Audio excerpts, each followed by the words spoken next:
Ketegangan antara India dan Pakistan kembali memanas setelah New Delhi melakukan serangan presisi terhadap kamp-kamp musuh hari ini pada Rabu 7 Mei 2025 dini hari. Wilayah Pakistan gelap gulita setelah serangan bertubi-tubi diluncurkan India. Kondisi ini terjadi lantaran rudal yang diluncurkan India disebut menghantam pembangkit listrik.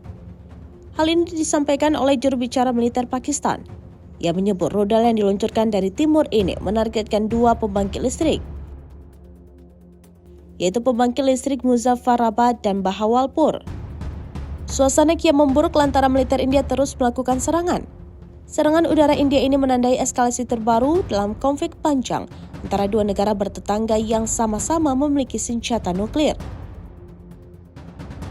Suara jet tempur terdengar di langit wilayah Himalaya sejak Rabu pagi, disusul dentuman ledakan di sekitar garis kontrol. Militer India memastikan tidak ada fasilitas militer Pakistan yang menjadi target serangan.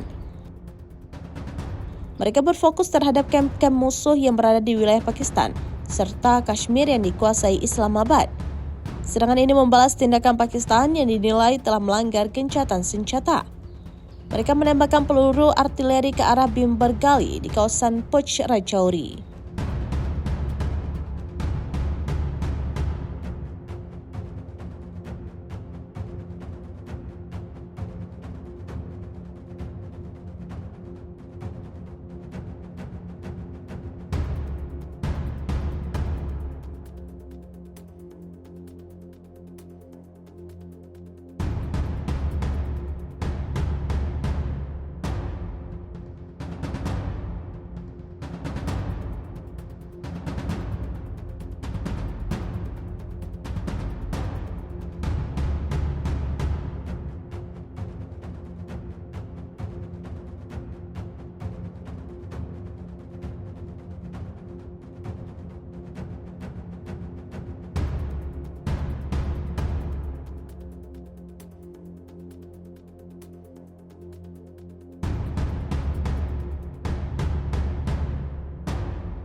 Download Tribun X sekarang, menghadirkan lokal menjadi Indonesia.